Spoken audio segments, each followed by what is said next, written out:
Hey everyone, I hope you're doing well and staying safe during this time. If you're new here, welcome to the channel. Like I said, thank you so much for checking me out. If you haven't done so, please make sure to hit that subscribe button just right below the video. Cool, thank you so much. I really do appreciate it. And if you're returning, welcome back. Thanks again for your support. I truly do appreciate having you here. The latest from attorney John Deaton on this topic. Prediction.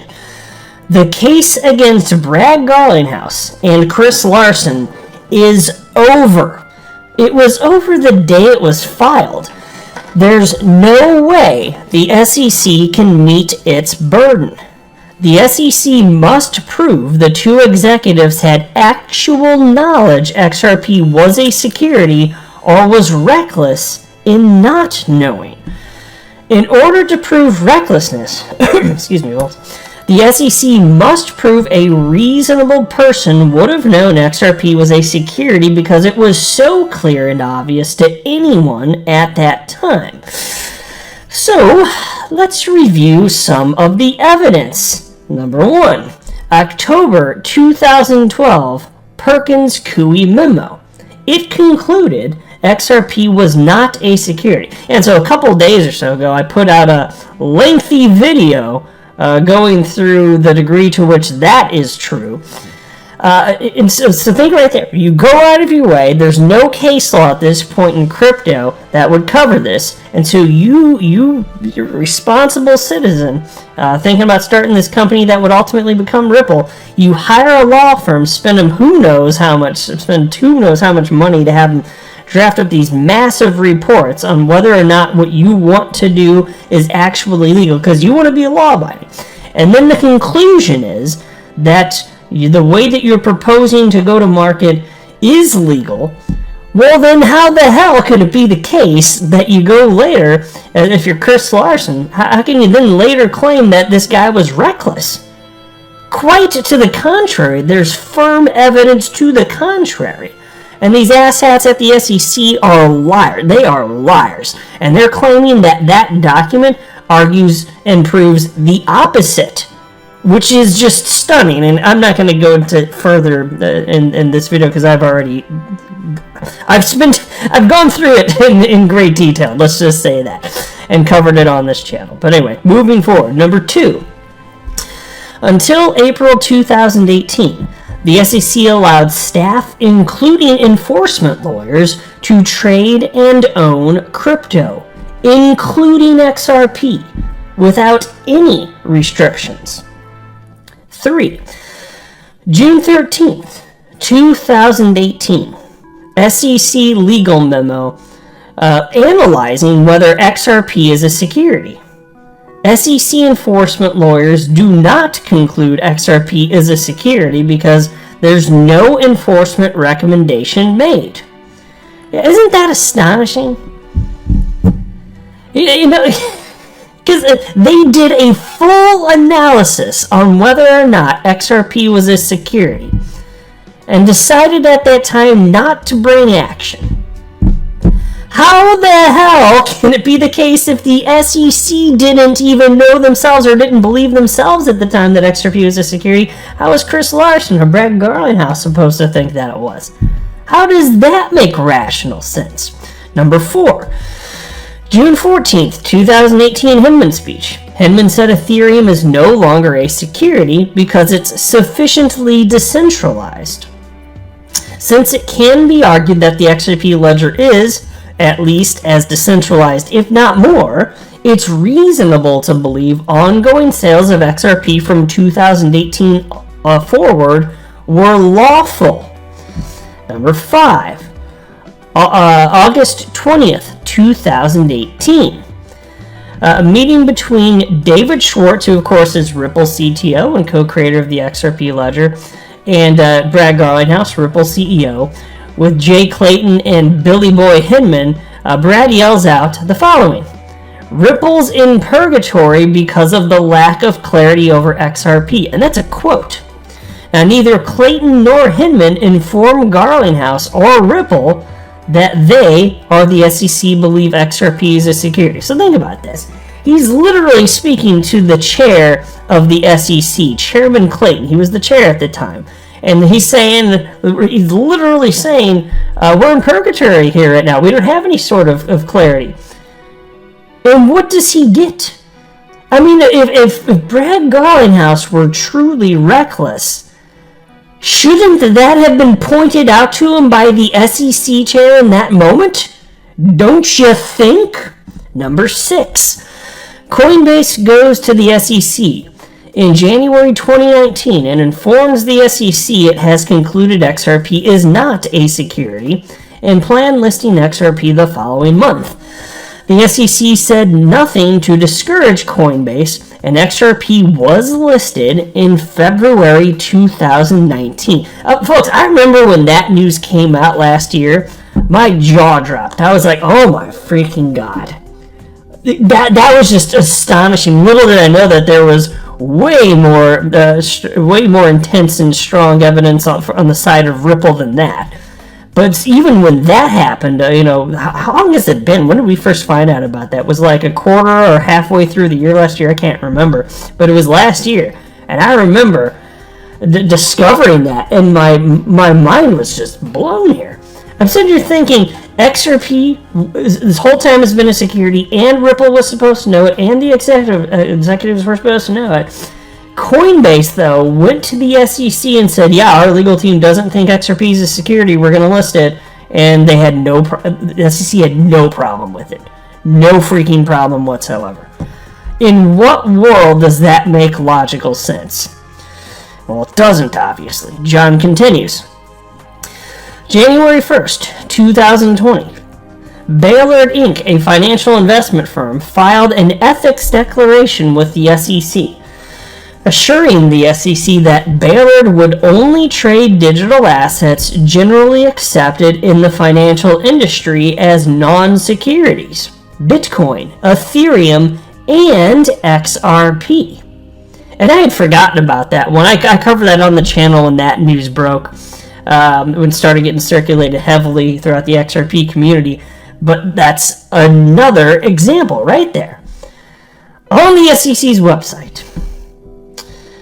In summary, the 2012 Perkins-Coie opinion letter destroys the SEC's chances of proving Garlinghouse and Larson actually believed XRP to be a security. If SEC enforcement lawyers, the experts who determine what is or isn't a security, couldn't make the case XRP was definitely a security as late as 2018, there's no way it can prove Larson and Garlinghouse were reckless in 2013 or beyond.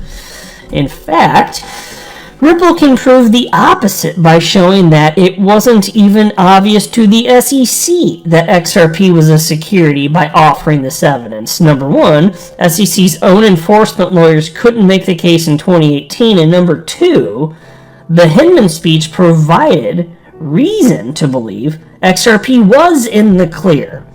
Number three, Clayton and Hinman didn't communicate XRP was a security during meetings until 4 months before the lawsuit.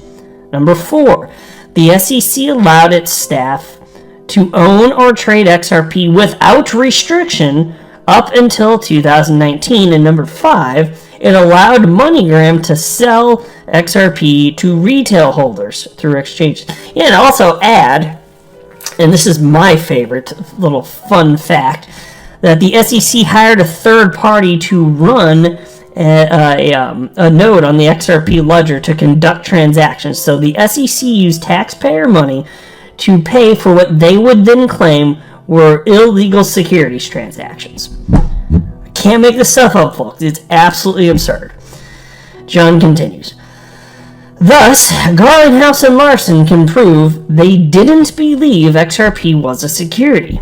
They can also prove the SEC itself wasn't convinced XRP was a security. The final nail in the SEC's proverbial coffin, case, is proving what most independent market participants believed. You prove that by offering the Coinbase and Ballard evidence. Coinbase with its sophisticated securities lawyers, concluded in 2019 that XRP was not a security and communicated that fact to the SEC and then proceeded to list XRP. Baylord, a typical market participant, was very concerned about digital assets potentially being unregistered securities and therefore made clear to the SEC it would only trade digital assets generally accepted within the industry as non-securities. That would be XRP, of course. The defense rests. Golf clap for Mr. Deaton, everybody. Killing it as usual. And I wanted to add one additional tweet outside this thread from him, because there's somebody who asked John Deaton the following. Then why is the case still going on, then, John, if the evidence is so overwhelming? And John Deaton had a response to that, which I thought that you all would find rather enlightening. And he wrote the following. The judge rules on motions after discovery. Some people, not saying you, are taking shots at the judges asking why does she allow this lawsuit to go on. Ripple hasn't filed a motion claiming the case is in bad faith. The judge isn't on Twitter. She responds to what is filed. That's the tweet. And so it is that simple. Like, there's a process for all of this, and just because what we've seen to this point really is truly that absurd and in favor of Ripple and XRP holders and against the SEC, even though that's true, and we know that, there's still a process that must be followed. That's the truth of it. That's what's going on here. Now take a look at this. Here's a headline from just the other day. Tesla CEO Elon Musk's lawyer alleges that SEC leaked info from federal investigation. It appears that the ongoing battle between the SEC and Tesla CEO Elon Musk is far from over. In a letter addressed to New York Judge Allison Nathan on Monday, Musk's lawyer, Alex Spiro, accused the Securities and Exchange Commission of leaking information from its investigation. These leaks, Spiro noted, seem to be reprisals against the CEO, who has openly criticized the SEC in the past. Spiro did not provide the name of the SEC staff member who allegedly leaked information in this letter, but he argued that such actions highlight the agency's vindictive nature towards the Tesla CEO. And as it turns out, Elon Musk has been building a case. He's publicly stated that now, just earlier today. And so here's an individual on Twitter named Dr. Jack, who wrote the following. What if Elon Musk and Tesla has been baiting the SEC for years, building their case on the level or corruption, and now they have enough evidence to go public with it all? Grab your popcorn, folks. And as it turns out, that's the case. Elon Musk responded. This is his official Twitter account with 74.7 million followers, and he wrote the following. Building a case is exactly what I've been doing. Then somebody responded to him and wrote, starting a fight with the SEC is not a great look.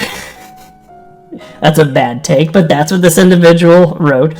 Elon Musk responded, though, and wrote, I didn't start the fight, but I will finish it. And then there's articles covering that. I'm not going to read this article either because it'd just be too far outside the scope of what I really wanted to get at and the points I wanted to make for this video. But here you go. Here's another headline. Elon Musk to the SEC. I didn't start the fight, but I will finish it. And he does seem like he's really going after them, and he does seem to think that there's some serious corruption, which, you know, after getting to know the folks at the SEC a little bit, some of them are just such terrible people. I'm just not surprised to see claims like this. And not that literally everybody at the SEC is bad. I don't think that's the case. I'm just saying that, like, the heart of the organization seems rotten. It really does.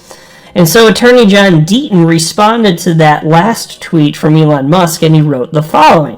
And I'll tell you what, if Elon Musk's writes back, I'll make an entire video on that. He hasn't to this point, but I would hope so. But John Deaton wrote to Elon Musk and said, Elon, Please know over 65,000 XRP holders are with you as we have joined to fight the fight against SEC abuse and corruption as well. And this has been heavily liked and retweeted, so one would think that Elon Musk, that would be enough, I would think, for it to pop up in his notifications. I would think that would be the case. And he's constantly inundated, but that's why the tweets that get that many extra likes, it shows up that many more times, and then people end up noticing it. So, again, no response to this point, but, man, we're all, in a way, we're all kind of in the same boat.